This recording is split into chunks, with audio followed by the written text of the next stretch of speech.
देखिए इसमें त्रिस्तरीय स्तर के ऊपर जो है कदम उठाने की जरूरत है, मतलब 3 लेवल पे। एक तो है जो माइक्रो लेवल पे, ग्राउंड लेवल पे, वहाँ पे लोगों को जो है जो भी घर बनाने हैं वो ऐसी जगह बनाने हैं जो नदी नाले से दूर हों, सरकार की जो दिशा निर्देश हैं उनकी अनुपालना करते हुए हों। जगह ऐसी सुनिश्चित करें जहां लैंडस्लाइडिंग प्रोन एरिया ना हो, फ्लड प्रोन एरिया ना हो। दूसरा सरकार के स्तर पे ऊपर है, सरकार के स्तर पे जो है वो कानून बनाने का है, जो गवर्नमेंट एजेंसीज हैं उस कानून को एनफोर्स कर सकें, उसके लिए अच्छे कदम उठाने की जरूरत है। वैसे तो इसमें बहुत सारा काम करने की जरूरत है, जो जिसके लिए बहुत सारे फंड चाहिए, जैसे रिस्क असेसमेंट की है। हम जो इंफ्रास्ट्रक्चर क्रिएट करते हैं उससे पहले बहुत सारी इन्वेस्टिगेशंस करने की जरूरत है, ताकि हम जो प्लेस है उसकी भी जो है वो सेफ्टी जांच सकें कि यहाँ पे कोई भी बिल्डिंग है, पुल है, कोई और इंफ्रास्ट्रक्चर खड़ा करना है वो सेफ है कि नहीं, ये सुनिश्चित करना जरूरी है। डिजाइन प्रॉपर हो, बिल्डिंग कोड के मुताबिक सारी कंस्ट्रक्शन हुई हो, जो स्पेसिफिकेशन हमारे पीडब्ल्यूडी ने बना रखी है उसके अकॉर्डिंगली कंस्ट्रक्शन हो, और जितने भी सेफ्टी मेजर्स हैं उनको जो है पूरी तरह से एनफोर्स किया जाए। और मैंने पीछे भी कैबिनेट में सुझाव दिया था कि हमें एक सेफ्टी काउंसिल बनानी चाहिए, स्टेट लेवल की सेफ्टी काउंसिल, सो दैट कि वो सर्टिफाई कर सके कि कोई भी बिल्डिंग है, पुल है, दूसरा कोई इंफ्रास्ट्रक्चर है वो सेफ है कि नहीं है। वो तो उसमें विभिन्न जो सरकार की गाइडलाइंस है उसको फॉलो किया है कि नहीं किया है। और तीसरा है जो ग्लोबल फिनोमेना है, जो जिसके लिए पूरा वर्ल्ड कम्युनिटी को सोचने की जरूरत है, जिसकी वजह से क्लाइमेट चेंज हो रहा है, जिसकी वजह से पर्यावरण में प्रतिकूल असर पड़ रहा है, क्योंकि लोकल फिनोमेना नहीं है। अगर पर्यावरण में असंतुलन पैदा होता है, कार्बन जो गैस एमिशन है वो ज्यादा होती है, ग्रीन हाउस गैस एमिशन ज्यादा होती है, तो उसका असर ग्लोबल रहता है। उसका असर इसलिए यहाँ पहाड़ों पे ज्यादा दिखता है क्योंकि नीचे से जो गर्म हवाएं आती हैं अचानक ठंडे एरिया में पहुंच के ऊंचे पहाड़ों से वो टकराती है वहां पे, इसलिए प्रेसिपिटेशन ज्यादा हो जाती है। लेकिन कॉज ऑफ जो डिस्ट्रक्शन है वो लोकल लेवल पे होती है, लेकिन उसका रियल सेंस में कॉज जो है वो ग्लोबल रहता है।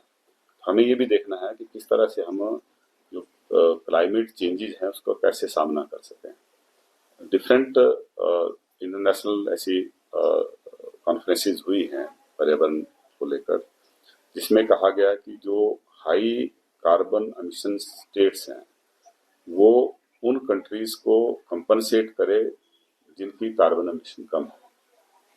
जो डेवलप्ड नेशंस हैं उनका जो कार्बन उत्सर्जन है बहुत ज्यादा है, जो विकासशील देश है उनका कार्बन उत्सर्जन कम है।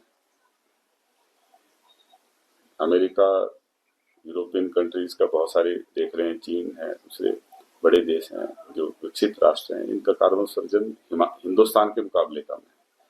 तो ये तय हुआ था कि ये हिंदुस्तान को भी कंपनसेट करें। हिंदुस्तान के अंदर अगर हम स्टेट्स का कंपेरिजन करें तो हिमाचल प्रदेश का कार्बन उत्सर्जन बहुत कम है, अगर हम उसकी तुलना दूसरे राज्यों के साथ करें।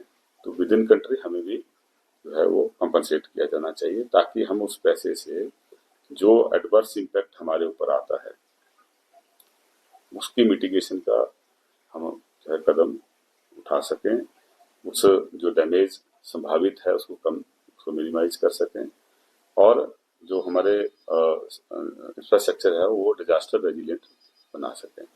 इस तरह से कदम हम उठा सकते हैं। कार्बन ट्रेडिंग का भी कॉन्सेप्ट इसी वजह से शुरू हुआ था, और ग्रीन एनर्जी का भी इसी तरीके से कॉन्सेप्ट शुरू हुआ था।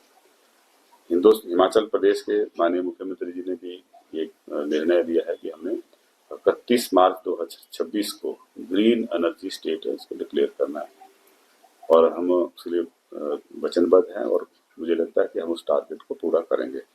लेकिन वैसा करने से भी हिमाचल जो है वो डिजास्टर सेफ नहीं होता है, क्योंकि ये ग्लोबल इसका इम्पैक्ट यहाँ पे फिर भी आता है। जाएगा टीसीपी में सख्ती से कानून नदी नालों में कार्रवाई भी की जाएगी, अधिकारियों का पालन नहीं किया जाएगा। तो यही तो मैंने कहा कि हम, क्योंकि विभाग का इतना बड़ा विस्तार नहीं है, इतना बड़ा ऑर्गेनाइजेशन स्ट्रक्चर नहीं है, इसलिए जो ग्रामीण क्षेत्र है वहाँ पे अलग से जो है इसमें अभी कानून बना रहे हैं, नेक्स्ट कैबिनेट में आ जाएगा। तो जो अधिकार जैसे साडा ने अधिकारियों को दिया है लोकल लेवल पे, यूएलबीज में लोकल हमारे कमिश्नर्स को और ईओ को दे रखे हैं, वही अधिकार हम पंचायत सेक्रेटरी को भी देने जा रहे हैं, ताकि पंचायतों के अंदर जो है वो सिंपल एक लाइन डायग्राम में बना के जो है वो किया जा सके, वहाँ पे उनको सबमिट किया जाए, वहीं अप्रूवल ले सके, थोड़ा सा रेगुलेट करने के लिए है। और इसमें एक और बड़ा कदम उठाया कि हिमाचल प्रदेश में कहीं पे भी अगर 1000 स्क्वायर मीटर से ज्यादा की कंस्ट्रक्शन होती है, मतलब जो बड़ी बिल्डिंग्स बन रही हैं, वो ऑटोमेटिकली जो है टीसीपी के दायरे में आ जाती हैं। या कोई बाहर का व्यक्ति जो है 1000 मीटर का प्लॉट खरीदता है तो वो भी टीसीपी के दायरे में आता है। तो ये भी जो है पिछले विधानसभा के अंदर पिछली बरसात मानसून सेशन जो था उसमें जो है हमने ये कानून बना दिया था और वो नोटिफाई हो गया। तो इस दिशा में भी हम आगे बढ़े हैं, लेकिन जो पहले हो चुका है उसको कैसे ठीक करना है ये बड़ा चैलेंज है हमारे। ये तो फ्लड से रिलेटेड हम बात कर रहे हैं, लेकिन बहुत सारे डिजास्टर और भी हैं। सबसे बड़ा खतरा तो हिमाचल प्रदेश में भूकंप का है। सेस्मिक प्रूफ बिल्डिंग हमारी नहीं है। जिस तरह के बड़ी हाई इंटेंसिटी के भूकंप जो है दुनिया में रिकॉर्ड किए हैं, 9.5 तक भी किए हैं। अभी रूस में जो है 8.8 का रिक्टर स्केल पे जो है 8.8 की इंटेंसिटी का भी भूकंप जो आया था, लेकिन वहाँ पे नुकसान कम होता है क्योंकि उनके स्ट्रक्चर जो है वो अच्छे तरीके से बनाए गए हैं, सेफ हैं।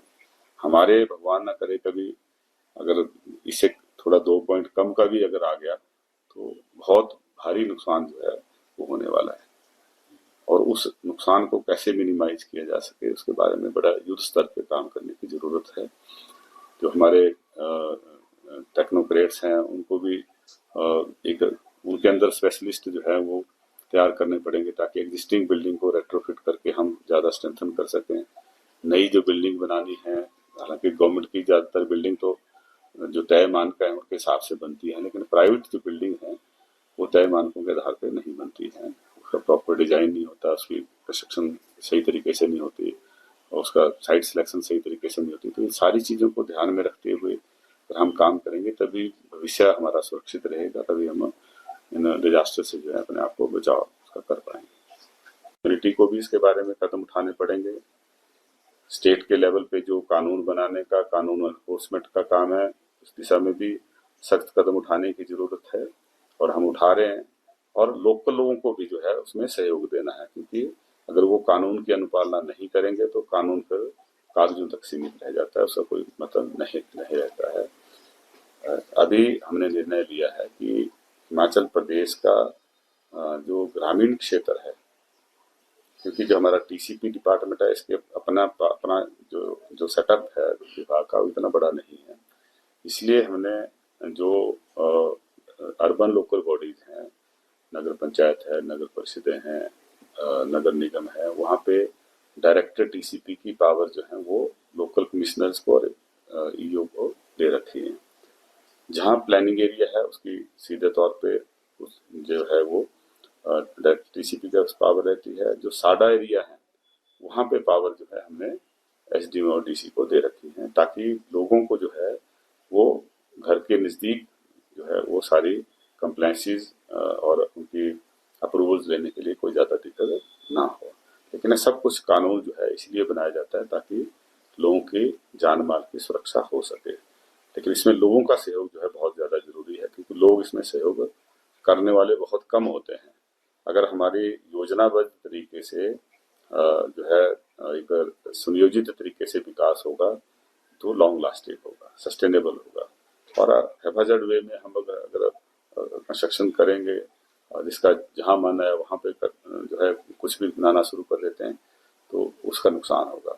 हमसे पहले जो पुरानी जनरेशन थी जो उनका विजडम था वो बहुत हायर लेवल का था।